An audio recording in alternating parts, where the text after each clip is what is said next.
नमस्कार बच्चों, यहाँ से हम लोग अपना 10th क्लास का चैप्टर नंबर 2 स्टार्ट कर रहे हैं मैथ्स हिंदी मीडियम में, बहुपद। ठीक है, देखो ये जो 4 चैप्टर्स हैं आपके, सेकंड, थर्ड, फोर्थ और फिफ्थ, यानी कि बहुपद, तीसरा है रैखिक समीकरण, चौथा है द्विघात समीकरण और पांचवा है समांतर श्रेणियाँ। ये चारों चैप्टर आपके मिलाकर 20 नंबर बनाते हैं। ठीक है, और 20 नंबर में से कम 3 से 5 नंबर का ये चैप्टर आता ही आता है। और इंपॉर्टेंट चैप्टर है, छोटा चैप्टर है लेकिन, ठीक है, आसान भी है, कोई ज़्यादा टफ चैप्टर नहीं है, आप आसानी से इसको कर लोगे।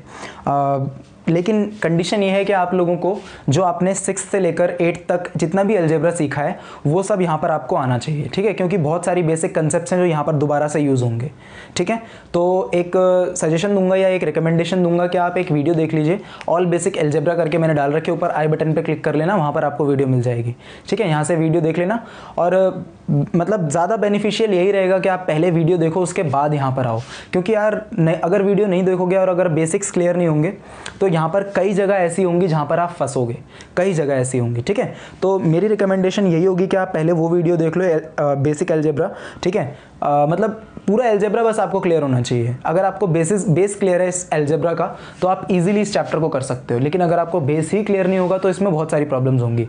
समझता हूँ, हालांकि यहाँ पर भी आएगा बट नहीं आएगा उस हिसाब से, मतलब उस हिसाब से नहीं आएगा, उतने अच्छे से नहीं आएगा, फंसोगे बिल्कुल। ठीक है, चलो एनीवेज अपना चैप्टर स्टार्ट करते हैं। देखो चैप्टर में जो है यार, पहले इस शब्द का मतलब समझो, बहुपद होता क्या है, बहुपद एक्चुअल में होते क्या है। ठीक है, देखो यार बहुपद जो है हमारा 2 शब्दों से मिलकर बना हुआ है। ठीक है, पहला शब्द हमारा बहु, जिसका मतलब होता है बहुत सारे या फिर एक से ज़्यादा भी कह सकते हो, बहुत सारे भी कह सकते हो। इंग्लिश में अगर मैं सिंपल लैंग्वेज में लिखूँ तो मैनी। ठीक है, बहुत सारे। अगर हम पद की बात करें तो पद को इंग्लिश में या फिर हमारी मैथ्स की लैंग्वेज में कहा जाता है टर्म। ठीक है, क्या बोला जाता है इसको? टर्म बोला जाता है अलजेब्रा की लैंग्वेज में। अब ये टर्म्स होते क्या है? ठीक है, अगर आप इसको कॉमन लैंग्वेज में बोलना चाहोगे तो आप इसको कॉमन लैंग्वेज में पार्ट्स बोल सकते हो, एक बीजीय व्यंजक के पार्ट्स। ठीक है, बीजीय व्यंजक समझते होगे ना, एक बीजीय व्यंजक वो इक्वेशंस होती हैं या वो व्यंजक होते हैं। ठीक है, इक्वेशंस तो मैंने गलत बोल दिया, इक्वेशन अलग होती है। ठीक है, बीजीय व्यंजक मतलब जिन चीज़ों से मिलकर बनी होती है उनको हम टर्म्स बोलते हैं। चलो एग्जांपल देता हूँ, जैसे मान लो मैं एक बीजीय व्यंजक लिख देता हूँ 2x प्लस में 5। ये क्या है कि ये बीजीय व्यंजक है, ये आपको पता होगा।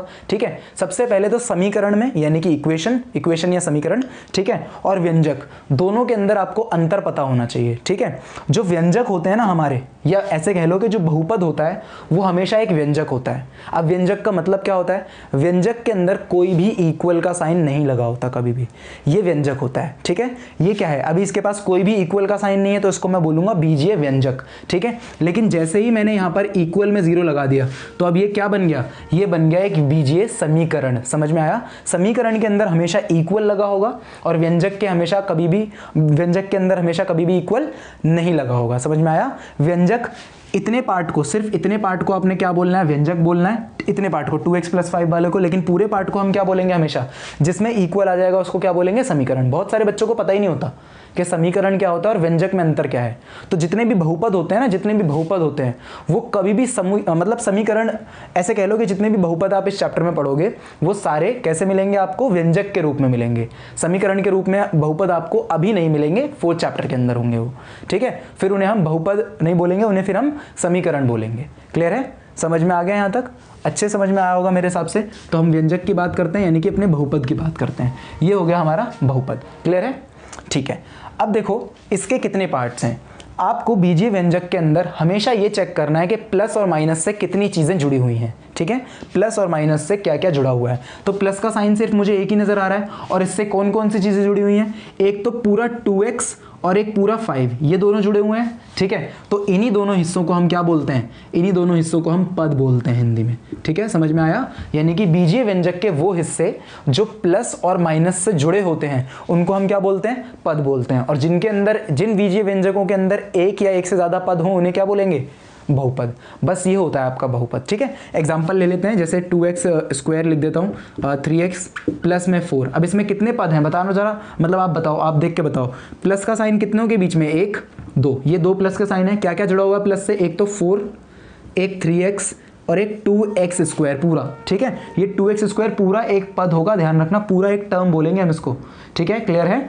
और यहाँ पर अगर हमसे, चलो वो बाद में बताता हूँ, देखो तो ये 2x², ये 3x और ये 4 क्या है, कितने टर्म्स हो गए यहाँ पर टोटल, 3 टर्म्स हो गए, यानी कि 3 पद हो गए। तो इसको हम क्या बोलेंगे, एक बहुपद बोलेंगे, एक से ज़्यादा पद है ना, तो ऐसी ही चीज़ों को, ऐसे ही बीजीय व्यंजकों को क्या बोला जाता है, बहुपद बोला जाता है। समझ में आया आपको अच्छे से, बहुपद एक्चुअल में होते क्या है, ठीक है। अब बात करते हैं गुणांक की। गुणांक बहुत इंपॉर्टेंट है और ये चैप्टर गुणांक के ऊपर ही चलेगा, बहुत सारा कंसेप्ट यूज होगा गुणांक का, जिसको हम इंग्लिश में कॉफिशिएंट भी बोलते हैं। गुणांक होता क्या है, किसी भी चीज़ के साथ में जो मल्टीप्लाई में लगा हो उसे गुणांक बोलते हैं, बस, हाँ सिंपल है। किसी भी चीज़ के साथ में जो मल्टीप्लाई हो रहा हो उससे, उसे हम क्या बोलते हैं, गुणांक बोलते हैं, ठीक है। या फिर जैसे देखो मैं मान लेता हूँ आपसे, जैसे मैं पूछता हूँ x² का गुणांक बताओ, तो x² के साथ इतना तो पता होगा ना आप लोगों को कि ये 2 ऐसे करके मल्टीप्लाई हो रहा है, ठीक है, इतना तो पता होगा कि 3x लिखा है तो इसका मतलब है 3 × x, ये तो पता होगा ना, ठीक है। तो x के साथ या x² के साथ कौन गुणा हो रहा है, मुझसे किसका गुणांक पूछा है, x² का पूछा है, तो x² के साथ कौन गुणा हो रहा है, 2, तो x² का गुणांक कौन हो गया यहाँ पर, 2 हो गया, ठीक है, क्लियर है, समझ में आया अच्छे से, पक्का, ठीक है। तो x² का गुणांक कौन हुआ, 2 हुआ। अगर मैं आपसे सिर्फ x का गुणांक पूछता तो क्या है, 3 है, ठीक है। मान लो मैं ऐसे करके लिख देता हूँ 4ABCD, जिसका भी आपसे गुणांक पूछा जाए आप उसको छोड़ दो, उसके साथ जो भी मल्टीप्लाई में लगा हो, जो भी मल्टीप्लाई में लगा हो, प्लस वाले को मत चूज कर लेना, जो भी मल्टीप्लाई में लगा हो वो उसका गुणांक होता है, ठीक है। जैसे मान लो मैं यहाँ से आपसे c का गुणांक पूछ लेता हूँ कि मुझे c का गुणांक बताओ भाई, तो c को छोड़ना है, बाकी जो भी है वो सब इसका गुणांक होगा, ठीक है। क्या क्या लिखा है इसके साथ, मल्टीप्लाई में होना चाहिए, कंडीशन क्या है, मल्टीप्लाई में होना चाहिए, ठीक है। इसके साथ क्या क्या मल्टीप्लाई में, 4AB और D, तो इसका गुणांक क्या हुआ, 4ABD, ठीक है, क्लियर है, अच्छे से समझ में आ गया, ठीक है। 4ABD C का यहाँ पर गुणांक है। अच्छा, अगर ये ऐसे लिखा होता 4ABC और प्लस में D, तो क्या हम यहाँ पर D लिखते, बिल्कुल नहीं, ठीक है। फिर D एक अलग पद होता और ये पूरा एक अलग पद होता। अगर मुझसे अब भी C का गुणांक पूछा जाता तो अब C का गुणांक कौन होता, C को छोड़ो, इस पूरे एक ही पद के अंदर देखना है आपको, C को छोड़ा, C के अलावा जितनी भी चीजें उसके साथ गुणा हो रही हैं, मल्टीप्लाई हो रही हैं, उसको हम क्या बोलेंगे, उसका गुणांक। यानी कि यहाँ पर C का गुणांक कौन है, 4AB है। समझ में आया आपको गुणांक, भाई गुणांक वाला कंसेप्ट अच्छे से समझ लेना, क्योंकि बहुत यूज होगा, 3rd चैप्टर में भी बहुत यूज होगा, यहाँ पर भी बहुत यूज होगा, अच्छे समझ लेना, ठीक है, क्लियर है, समझ में आ गया यहाँ तक आप लोगों को। चलो तो ये नोट कर लो, इस चीज़ को समझ में आ गया होगा मेरे हिसाब से बहुपद एक्चुअल में होते क्या है। अब पढ़ेंगे कि इसकी डिग्री वगैरह जो बेसिक चीज़ें हैं वो सब बता देता हूँ आपको, थोड़ा सा रिकॉल करा देता हूँ। बाकी अलजेब्रा वाली वीडियो अगर आपने देख ली है तो भाई बहुत अच्छी बात है, नहीं देखी है तो फिर फंस जाओगे कहीं कहीं, ठीक है। चलो अब करते हैं अपना डिग्री या फिर बहुपद की घात, ठीक है। बहुपद की घात क्या होती है, बहुपद की मतलब पॉलिनोमियल की डिग्री क्या होती है, वो सब पढ़ते हैं, ठीक है। देखो बहुपद की घात हमारा टॉपिक है, घात। तो घात से आप समझ रहे हो, सिंपल पावर को ही बोलते हैं। जैसे मान लो मैंने 2 की पावर ऐसे लिख दिया 7, तो 2 की घात 7 हम इसको पढ़ते हैं, ऐसे पढ़ते हैं। लेकिन बहुपद के लिए बच्चों घात अलग तरीके से निकाली जाती है, ठीक है। चलो एग्जाम्पल लेते हैं, एग्जाम्पल से समझ में आएगा। जैसे मैं एक बहुपद ले लेता हूँ 4x की पावर 3 प्लस 2x की पावर 2 और प्लस में 4x और प्लस में 1। अब बताओ इसमें बहुपद की घात आप कौन सी चुनोगे। देखो इसमें तो 2 भी पावर में लगा हुआ है, इसमें तो 3 भी पावर में लगा हुआ है, तो हम किसे चूज़ करेंगे बताओ। आपके हिसाब से हमें किसे चूज़ करना चाहिए, 3 को या 2 को। जो बच्चे कह रहे हैं 3 को वो रीज़न बताओ, जो बच्चे कह रहे हैं 2 को वो भी रीज़न बताओ। सिंपल सी बात है, सबसे पहले घात निकालने के लिए आप क्या करोगे, सबसे पहले स्टेप बाय स्टेप चलना है हमें। स्टेप 1 हमारा होता है कि हम पहले चेक कर लें कि पूरे बहुपद के अंदर केवल एक ही प्रकार का चर है या नहीं है, ठीक है। मतलब 2 प्रकार के चर, 2 प्रकार के वेरिएबल नहीं होने चाहिए। मतलब ये सिंपल लैंग्वेज में ये कि यहाँ पर ABC में से कुछ एक ही होना चाहिए। जैसे यहाँ पर x है तो पूरे के अंदर क्या होना चाहिए, x ही होना चाहिए, ठीक है। पूरे इक्वेशन में एक ही प्रकार का चर होना चाहिए, क्लियर। यहाँ पर पूरी इक्वेशन में केवल एक ही प्रकार का चर है, यहाँ भी x है, यहाँ भी x है, यहाँ भी x है, ठीक है। अगर यहाँ पर y होता ना, यहाँ पर y होता तो ये गलत हो जाता, ठीक है। फिर हम इसकी जो घात है वो एक अलग तरीके से निकालते, लेकिन यहाँ पर हम ऐसे करके हमें पूरा व्यंजक किस में चेक करना पड़ेगा, पूरा बहुपद हमें किस में चेक करना पड़ेगा कि एक ही चर में है या नहीं है। अब हमें ये तो पता चल गया कि पूरा बहुपद किस में है, केवल एक ही चर में है। उस चर की सबसे बड़ी जो पावर होगी उसको हम पूरे बहुपद की घात बोलेंगे। समझ में आया। ये जो चर हमने ढूंढा, चर कौन सा था, यहाँ पर x था। अब x की सबसे बड़ी पावर, x की सबसे बड़ी पावर इस पूरे बहुपद की क्या होगी, घात होगी, ठीक है। अब देखो x की पावर, देखो जब भी इसके साथ ऐसे करके लिखा होता है, इसके साथ कुछ नहीं है तो इसकी पावर क्या है, 1 है है ना। तो यहाँ पर हम 1 लगा सकते हैं, 1 हो गया, ये 1, ये 2 और ये 3। x की सबसे बड़ी पावर कौन सी है, 3 है, ठीक है। तो इस पूरे बहुपद की घात क्या हो गई बच्चों, 3 हो गई, ठीक है। x की पावर 3 मत लिख देना कहीं आप आंसर में लिखा हो x की पावर 3 इसकी घात है, नहीं, गलत हो जाएगा। सिर्फ आपने नंबर ढूंढना है। एक और एग्जांपल ले लेते हैं। मान लो मेरे पास एक एग्जांपल है 4x की पावर 27 प्लस 3x की पावर 28 प्लस 5x की पावर 97 बहुत बड़ा हो गया, ठीक है। क्या ले लें, 19 ले लेते हैं, चलो ये लो, ठीक है, 19 ले लेते हैं। अब बताओ इसके अंदर से इस पूरे बहुपद की घात क्या है, यानी कि इस पूरे पॉलिनोमियल की डिग्री क्या है, ठीक है। डिग्री आपको बतानी है, घात आपको बतानी है देख के। तो पहले तो चेक करना है, एक ही प्रकार का चर है हमारे पास, x x x, ठीक है, एक ही प्रकार का चर है। अब इस x की सबसे बड़ी पावर कौन सी है, एक तो 19 है इसमें, एक 28 है और एक 27 है, तीनों में से सबसे बड़ा कौन सा, 28। तो इस पूरे बहुपद की घात क्या हो गई हमारे पास, 28।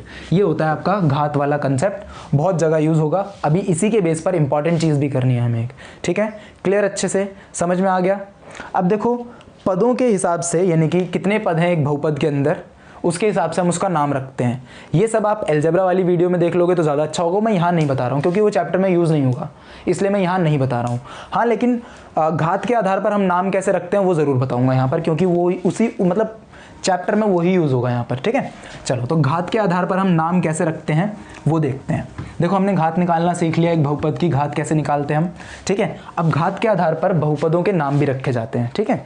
जैसे एग्जाम्पल के लिए ये हम जैसे मान लो यहाँ पर हम घात लिख लेते हैं, यहाँ घात, और यहाँ लिख लेते हैं उसका नाम, ठीक है। घात और नाम देखो एग्जाम्पल के साथ देखेंगे। जैसे x प्लस 25 मैंने कहीं लिख दिया, ठीक है, x प्लस 25। यहाँ पर इस बहुपद की घात आपको पहले पता करनी है, बहुपद की घात कितनी है। देखो इस पूरे के अंदर कितने चर हैं, केवल एक ही प्रकार का चर है, और x की सबसे बड़ी यानी कि चर की सबसे बड़ी पावर कितनी है, 1 है। तो इस पूरे बहुपद की घात कितनी हुई, 1 हुई। तो जितने बहुपदों की घात 1 होगी, या जिस भी बहुपद की घात या जिस भी व्यंजक की घात 1 होगी या 1 होगी, उसे हम क्या बोलेंगे बच्चों, उसे हम बोलेंगे रैखिक समीकरण, रैखिक व्यंजक या फिर रैखिक बहुपद, ठीक है। क्या बोलेंगे उसे हम, रैखिक बहुपद। क्लियर हुआ, समझ में आया, कोई डाउट। अगर मान लो मैं इसके आगे 0 लगा देता तो इसको हम रैखिक समीकरण बोलते हैं, क्योंकि यहाँ पर इक्वल में आ जाता। स्टार्टिंग में बोल दिया था, डिफरेंस बता दिया था। अभी आप इसको क्या बोलोगे, अभी इसके पास कुछ भी नहीं है, इसके साथ 0 कुछ नहीं लगा, इसको हम क्या बोलेंगे, रैखिक व्यंजक, ठीक है। इक्वल में 0 आते ही रैखिक समीकरण, समझ में आ गया, पक्का।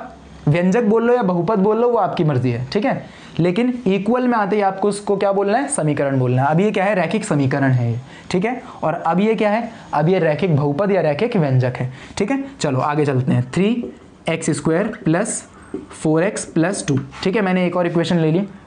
सबसे पहले चेक करोगे चर एक ही प्रकार का है, हाँ जी, x और x ही है केवल, ठीक है, एक ही प्रकार का चर है हमारे पास। तो यहाँ पर हमने इसकी पावर 1 लिख ली, सबसे बड़ी पावर कितनी है, 2। तो इस पूरे बहुपद की घात कितनी हो गई, 2 हो गई। तो ऐसे बहुपद जिनकी घात 2 होती है उन्हें हम द्विघात बहुपद, या फिर अगर ये समीकरण के रूप में होता तो द्विघात समीकरण कहते हैं। अगर यहाँ पर 2 लगा हो तो 0 लगा होता है, ऐसा करके इक्वल में कुछ भी हो सकता है, 0 ही नहीं, मैं बार बार 0 लिख रहा हूँ, तो ये मत सोचना कि इक्वल में सिर्फ 0 ही होता है, नहीं, समीकरण के इक्वल में कुछ भी हो सकता है, ठीक है। तो इक्वल में अगर यहाँ पर कुछ लगा है तो उसको हम क्या बोलेंगे, द्विघात समीकरण, और अभी इसको हम क्या बोलेंगे, द्विघात व्यंजक या फिर द्विघात बहुपद। क्लियर है अच्छे से, ठीक है। अगर मान लो यहाँ पर ऐसे करके आ जाए 4x की पावर 3 प्लस 2x की पावर 2 और प्लस में 4x की पावर 1 डाल देते हैं और प्लस में 2 डाल देते हैं, ठीक है। चलो ये हमारा एक इक्वेशन हो गई। अब बताओ इसमें सबसे बड़ी घात कौन सी है, 3। तो इस पूरे बहुपद की घात कितनी हो गई, 3। और अगर इसकी घात 3 है तो ऐसे बहुपद को हम बोलेंगे त्रिघात बहुपद, ठीक है। बात क्लियर, त्रिघात समीकरण या फिर त्रिघात बहुपद, अच्छे से समझ में आ गया। अगर मान लो 3 से ज़्यादा हो जाए, क्योंकि सिलेबस में यूजुअली 3 तक दे रखा है, अगर मान लो 3 से ज़्यादा हो जाए तो आप उसको क्या बोलोगे, आप उसको n घात बहुपद बोलोगे। जैसे मान लो मेरे पास सबसे बड़ी पावर n आ जाए, ठीक है, किसी भी इक्वेशन की डिग्री यानी कि किसी भी बहुपद की घात n का मतलब क्या हो, कोई भी बड़ा सा नंबर, 7 8 9 10, कोई भी बड़ा सा नंबर, 3 से बड़ा कोई भी नंबर n की श्रेणी में ला रहा हूं मैं, ठीक है, n की जो श्रेणी है उसके अंदर लेके आ रहा हूं। क्लियर, ठीक है। तो अब जो n है कुछ भी हो सकता है, तो यहां पर मैं इसको क्या बोलूंगा, इसको मैं बोलूंगा n घात बहुपद, ठीक है।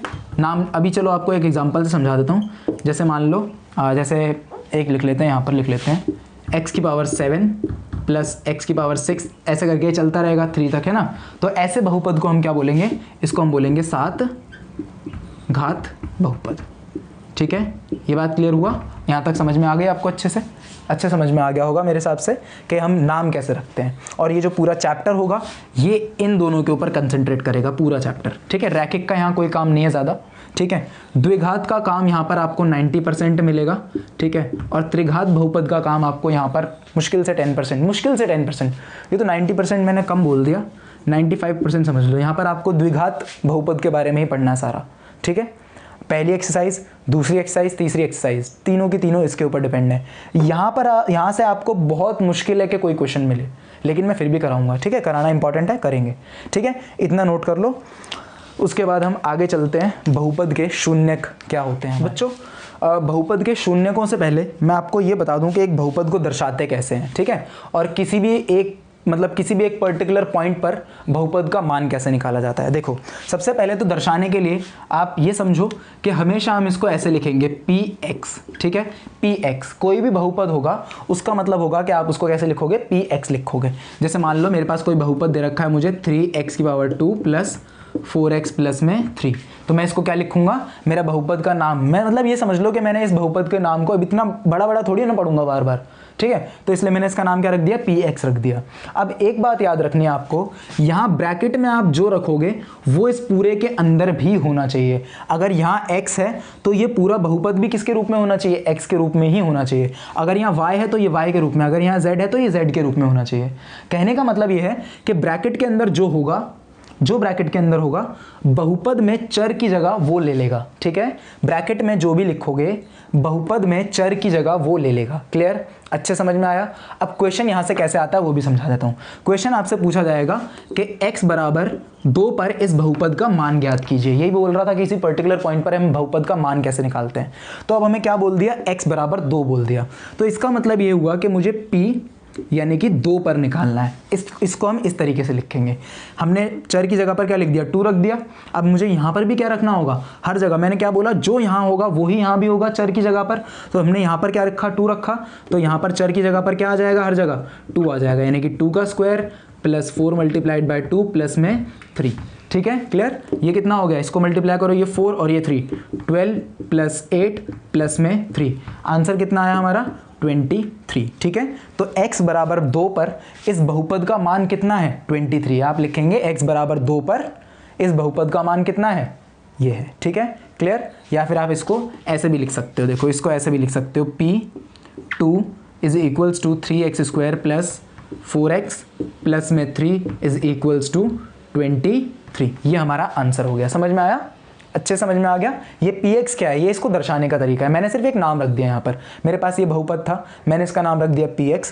अब यहाँ पर x में मुझे जो भी नंबर बोला जाएगा, जिस भी नंबर पे इसकी जो वैल्यू है वो निकालने के लिए बोला जाएगा, उसको मैं इसकी जगह पर रख दूंगा। और जो मैंने ब्रैकेट में यहाँ रखा है वही मैं पूरे उसके अंदर जहाँ जहाँ मुझे x नजर आएगा वहाँ वहाँ रखूंगा। यहाँ पर मैंने 2 देखा, ठीक है, तो जहाँ जहाँ x नजर आया वहाँ वहाँ मैंने क्या रख दिया, 2 रख दिया। समझ में आया? अगर यहाँ पर 3 होता तो यहाँ पर हम 3 रख देते, अगर यहाँ पर 9 होता तो यहाँ पर हम 9 रख देते। इस तरीके से हम बहुपद का मान किसी भी एक बिंदु पर निकाल सकते हैं, ठीक है, किसी भी पर्टिकुलर पॉइंट। यानी कि यहाँ पर हमारा पॉइंट क्या था, 2 था, x = 2, ठीक है। समझ में आ गया अच्छे से? क्लियर है? अब नेक्स्ट टॉपिक पे चलते हैं, बहुपद के शून्यक, और मोस्ट इंपॉर्टेंट टॉपिक है क्योंकि ये पूरा आपके सामने आपके 4th चैप्टर में भी आएगा, ठीक है। शून्यक, बहुपद के शून्यक या समीकरण के लिए इसको मूल बोला जाता है, ठीक है। अगर हमारे पास सिर्फ व्यंजक है तो व्यंजकों के लिए हम इसको शून्यक बोलते हैं, ठीक है। व्यंजकों के लिए हम इसको क्या बोलते हैं, शून्यक बोलते हैं। और जब भी हम समीकरण की बात करते हैं तब हम इसको मूल बोलते हैं। होती दोनों एक ही चीज़ है, मूल और शून्यक एक ही बात होती है, ठीक है। मूल, शून्यक या हल, ठीक है। आपने 9th क्लास में देखा होगा ना, हल निकालते थे वहाँ पर हम इनका ही पॉलिनोमियल्स में ही। तो हल बोल लो या मूल बोल लो या शून्यक बोल लो, होती एक ही बात है, लेकिन केस अलग अलग होते हैं, ठीक है। व्यंजक की फॉर्म में जब तक ये होता है, ठीक है, हमारा जो बहुपद होगा, जैसे मान लो, चलो एक समझा देता हूँ। जैसे मान लो मैंने लिख दिया x² माइनस 25, ठीक है। तो अभी इसका जो भी हल आएगा ना, मतलब इसका आंसर जो भी आएगा, मैं उसे क्या बोलूँगा, शून्यक बोलूँगा, क्योंकि अभी ये क्या है, अभी ये एक व्यंजक है, ठीक है। जब तक ये व्यंजक रहेगा तब तक हम उसको शून्यक बोलेंगे। जैसे ही ये समीकरण में बदल गया हम उसको क्या बोलते हैं, फिर हम उसको बोलते हैं मूल। समझ में आया आपको अच्छे से? ठीक है, हम उसको क्या बोलेंगे? मूल बोलेंगे। खैर, शून्यक और मूल में और भी एक अलग डिफरेंस होता है। ठीक है, मूल जो होते हैं वो जीरो भी हो सकते हैं, वो जीरो भी हो सकते हैं। ठीक है, और मतलब ये समझ लो कि मूल को चलो समझाता हूँ, अभी आगे समझाता हूँ, अभी समझो। शून्यक समझो आप। ठीक है, शून्यक देखो बच्चों, शून्यक जो है ये चर का वो मान होते हैं, चर का वो मान होते हैं जिसको पूरे बहुपद में रखने पर वो शून्य बन जाता है। समझ में आया? ये शून्यक चर का वो संख्यात्मक मान होता है, ठीक है, जिसको इस बहुपद में रखने पर ये पूरा बहुपद क्या बन जाएगा? शून्यक बन जाएगा। समझ में आया? नहीं आया? चलो कोई बात नहीं। यहाँ पर अब मुझे देख के बताओ कि मैं यहाँ पर ऐसा कौन सा नंबर रख दूँ x की जगह पर जिससे मेरा आंसर यहाँ पर 0 मिल जाए। मैं पहले यहाँ पर 2 रख के देखता हूँ। मैंने मान लो यहाँ पर 2 रख दिया, 2x² - 25। मैंने इसको सॉल्व करा, मेरे पास आंसर मुझे क्या मिलेगा? ये मिलेगा 4 - 25। आंसर मिल रहा है -21। ठीक है, यहाँ तक क्लियर? अब मान लो मैं यहाँ 3 रख के देखता हूँ भाई, 3x² - 25 मैंने रख के देख लिया, तो ये हो गया 9 - 25। आंसर मुझे मिला -16। ठीक है, अब मैं यहाँ पर 4 रख के देख लेता हूँ x की जगह पर, 4x² - 25 = ये कितना हो गया? 16 - 25। आंसर मिला -9। क्लियर? अब मान लो मैं यहाँ 5 रख लेता हूँ, तो मैंने 5 रख लिया, -25। Answer is 25 - 25। आंसर क्या आ गया हमारा? 0 आ गया। तो ये जो 5 है ना बच्चों, ये चर का मैंने एक मान रखा, ठीक है, और इस चर के मान पर यानी कि x की जगह पर मैंने कोई वैल्यू डाली, x की जगह पर कोई नंबर डाला, x की जगह पर जिस नंबर को डालने से आंसर 0 मिल जाए उसको हम क्या बोलते हैं? शून्यक बोलते हैं। तो इस बहुपद का शून्यक क्या है? इस बहुपद का शून्यक है 5। क्लियर? ना इसका शून्यक 2 है, ना इसका शून्यक 3 है, ना इसका शून्यक 4 है। क्यों ऐसा? क्योंकि इनको रखने पर हमारा आंसर क्या नहीं आया? 0 नहीं आया। जिसको रखने पर हमारा आंसर 0 आएगा उसे हम क्या बोलते हैं? शून्यक बोलते हैं। समझ में आ गया अच्छे से? पक्का अच्छे समझ में आया? जितनी बहुपद की घात होती है ज़्यादा से ज़्यादा उसके उतने ही शून्यक हो सकते हैं। ठीक है, यानी कि अब ये जो नंबर है, ठीक है, ये जो मैंने लिखा, ये बहुपद की घात देखो कितनी है? 2 है यहाँ पर। तो इस बहुपद के कितने शून्यक हो सकते हैं? ज़्यादा से ज़्यादा 2 शून्यक हो सकते हैं। कम से कम 0 हो सकता है, 1 भी हो सकता है। मतलब ये समझ लो कि जितनी घात होगी उससे ज़्यादा शून्यक नहीं होंगे, उससे कम हो सकते हैं। मान लो जैसे मैं ये लिख देता हूँ, x³ - 24x और प्लस में 2। अब इसके कितने शून्यक होंगे? ठीक है, कितने शून्यक होंगे इसके? ज़्यादा से ज़्यादा कितने हो सकते हैं? 3 हो सकते हैं, और कम से कम 0, 1 भी नहीं हो सकता। ऐसा भी हो सकता है कि इसका 1 भी शून्यक ना हो, ऐसा भी हो सकता है कि इसका 1 हो, 1 शून्यक हो, ऐसा भी हो सकता है कि 2 शून्यक हो, ऐसा भी हो सकता है 3 हो, लेकिन ऐसा नहीं हो सकता कि इसके 4 शून्यक हो। समझ में आया अच्छे से? शून्यक क्या होता है? शून्यक हमारे चर का वो मान होता है जिसको बहुपद में रखने पर आंसर क्या मिल जाता है? 0 मिल जाता है। या ऐसे कह लो कि x की वो वैल्यू जिसको अगर हम इसमें रख दें तो आंसर हमें क्या मिलेगा? 0। मैंने x की जगह पर यहाँ पर क्या लिख दिया? 5 लिख दिया। तो 5 को रखने पर क्या आया? आंसर मेरा 0 आया। तो 5 मेरा क्या हुआ? 5 मेरा क्या हुआ? इसका शून्यक हुआ। समझ में आया शून्यक क्या होते हैं? ठीक है, अच्छे समझ में आया? अच्छा चलो, तो अब इसका ज्यामितीय अर्थ समझते हैं। शून्यक ज्यामितीय यानी कि ज्योमेट्री के हिसाब से, यानी कि ग्राफ के ऊपर किस तरीके से बनते हैं हमारे। ठीक है, एक इक्वेशन ले लेंगे कोई भी छोटी सी, जैसे एनसीईआरटी के अंदर भी एक एग्जांपल दे रखा होगा, लेकिन हम कोई दूसरी सिंपल सी इक्वेशन लेंगे जिसमें हमारा जो आंसर निकले वो बहुत आसानी से मिल जाए हमें। ठीक है, देखो सबसे पहले तो आपको ये पता होना चाहिए कि जो हमारा ग्राफ होता है उसके ऊपर हमने बात करनी है सिर्फ एक्स एक्सिस की। कौन से एक्सिस की बात करनी है? सिर्फ हमें एक्स अक्ष की बात करनी है, हमें वाई अक्ष के लिए कोई भी बात नहीं करनी है। ठीक है, किसी भी चीज़ के शून्यक अगर हमें ग्राफ से निकालने हैं, किसी भी बहुपद के शून्यक अगर हमें ग्राफ से निकालने हैं, तो ये देखो कि उसका ग्राफ एक्स अक्ष को कितनी बार काट रहा है। ठीक है, अगर हमें किसी भी बहुपद के शून्यक ग्राफ से निकालने हैं तो ये देखो कि वो एक्स अक्ष को कितनी बार काट रहा है। एग्जाम्पल से समझते हैं। लाइक मैं एग्जाम्पल लेता हूँ, 2x - 4 बराबर में 0। मेरे पास ये एक इक्वेशन है। ठीक है, सबसे पहले बराबर में 0 नहीं, ये मेरे पास एक बहुपद है। ठीक है, ऐसे करके मैंने इसको लिख लिया, px = 2x - 4। ठीक है, तो मैं इसको थोड़ी देर के लिए क्या मानूंगा? इसको मैं मानूंगा y के बराबर। मैंने मान लिया कि ये जो है हमारा, ये किसके बराबर होगा? y के बराबर। लेट कर लो आप, लेट y = 2x - 4। यहाँ तक क्लियर है? अब जैसे हम 9th क्लास में वो बॉक्स बना के वैल्यू निकालते थे x और y की, वैसे ही आपको इसमें थोड़ा बहुत करना पड़ेगा। ठीक है, यहाँ से कर लेते हैं, ये x ये y। ठीक है, अगर हम यहाँ से x की वैल्यू को 0 रख देते हैं मान लो। ठीक है, अगर मैंने क्या करा, चलो x की वैल्यू को 0 मत रखना आप यहाँ पर, क्योंकि फिर हमारा आंसर सही नहीं आएगा, ठीक है।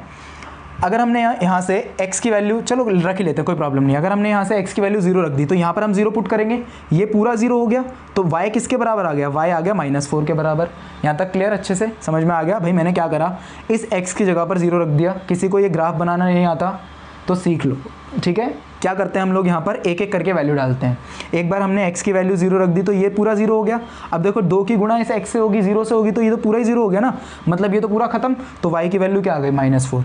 एक बार हम क्या करते हैं, y को 0 रख देते हैं। अब मैं इस y को 0 रखूँगा तो ये 4 इधर आएगा, देखो मैंने इसको 0 रखा तो ये 2x -4, ये 4 इधर आएगा, ये 4 इधर आके यहाँ माइनस का कैसा हो जाएगा, प्लस का। तो 4 = 2x और x की वैल्यू क्या आ गई, 4/2, यानी कि x की वैल्यू आ गई कितनी, 2 आ गई, ठीक है। तो y को 0 रखने पर x की वैल्यू क्या आ गई, 2 आ गई। अब एक काम करते हैं, इसको ज़रा ग्राफ पे प्लॉट कर लेते हैं। ये 3, ये 4, 1 2 3 4, 2 3 4, यहाँ पर भी 1 2 3 और ये 4, ठीक है। समझ में आ गया ना यहाँ तक। तो 1 -2 -3 और ये -4 होगा यहाँ पर, ठीक है। और हमें तो x पर ही चाहिए ज़्यादा, तो ये 1 और ये 2 और ये 3 और ये 4, ठीक है। पहले पॉइंट को प्लॉट कर लेते हैं, ठीक है। ये पहला पॉइंट होता है हमारा a, ये दूसरा पॉइंट होता है हमारा b, ये तो पता है ना, ऐसे करके उठाना वर्टिकली, ठीक है। तो पहला पॉइंट क्या मिला, 0, -4, 0, यानी कि x के लिए तो 0 ये रहा, ठीक है, x के लिए 0 ये रहा, और y के लिए कहाँ जाना है, -4, तो हमारा पॉइंट ये रहा। पहला पॉइंट हमें मिल गया ये a, ठीक है, क्लियर अच्छे से। दूसरा पॉइंट x पर 2 आ गया हमारा, ठीक है, और y के लिए 0, तो यही पॉइंट होगा। ये बात क्लियर है। अब आपको इस लाइन को ऐसे करके जोड़ देना है, यहाँ तो जोड़ी नहीं, आप पेंसिल स्केल से बनाना, इसको आपने जोड़ देना है, ठीक है।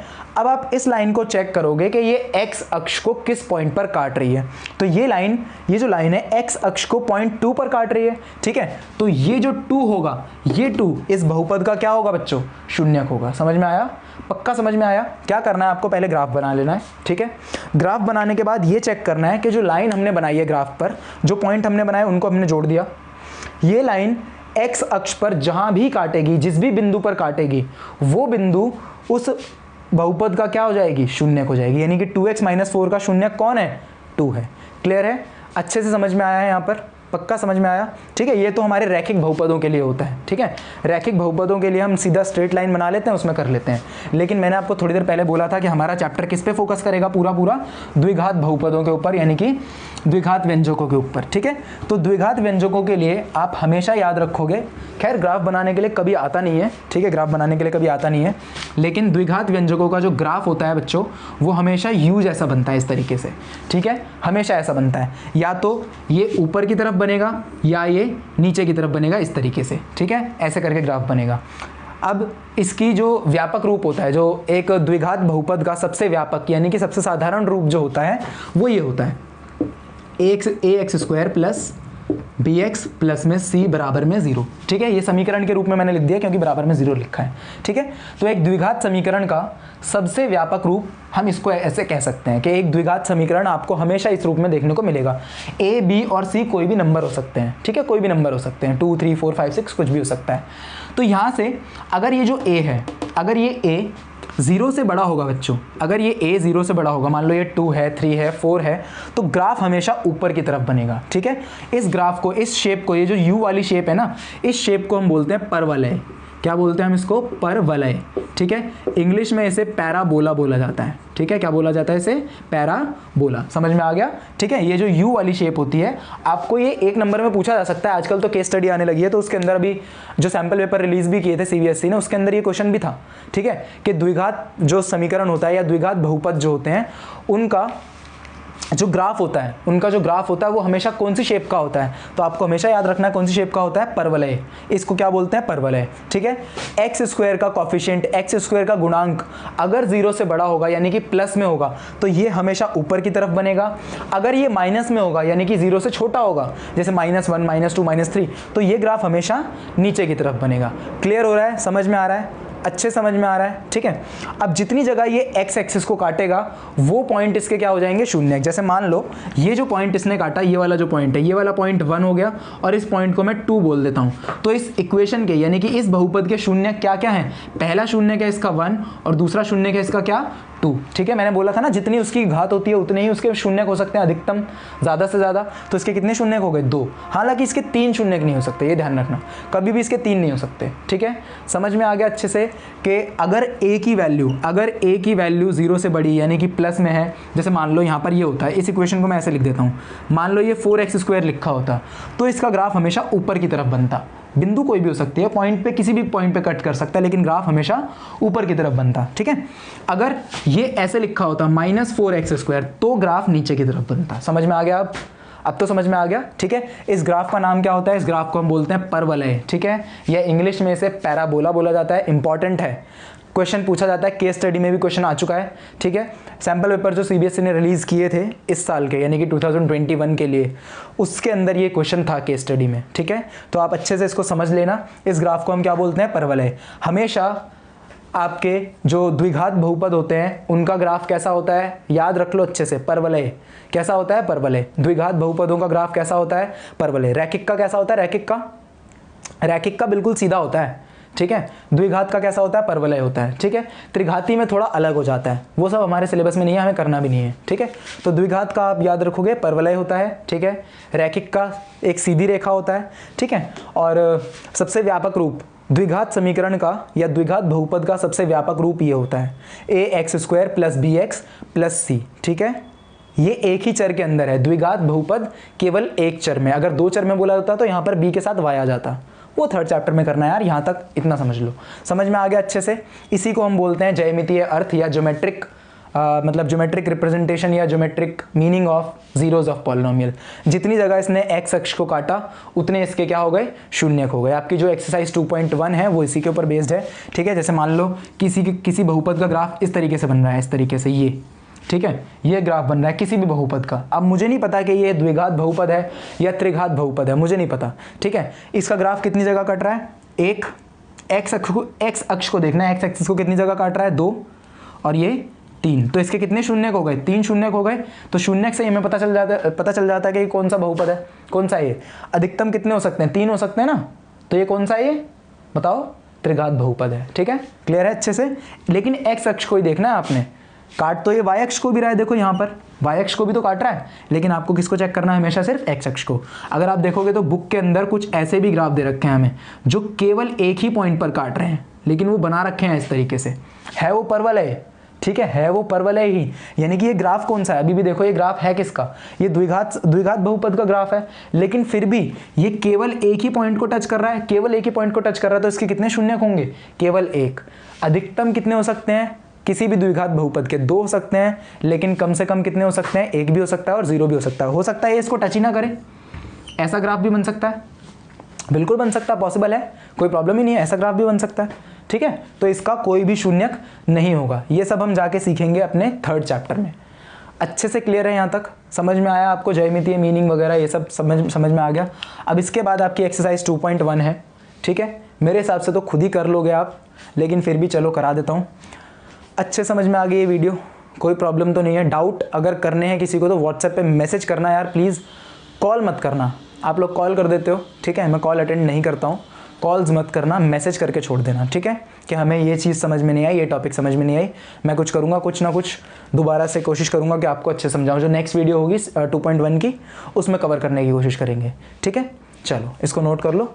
तब तक के लिए थैंक यू वेरी मच।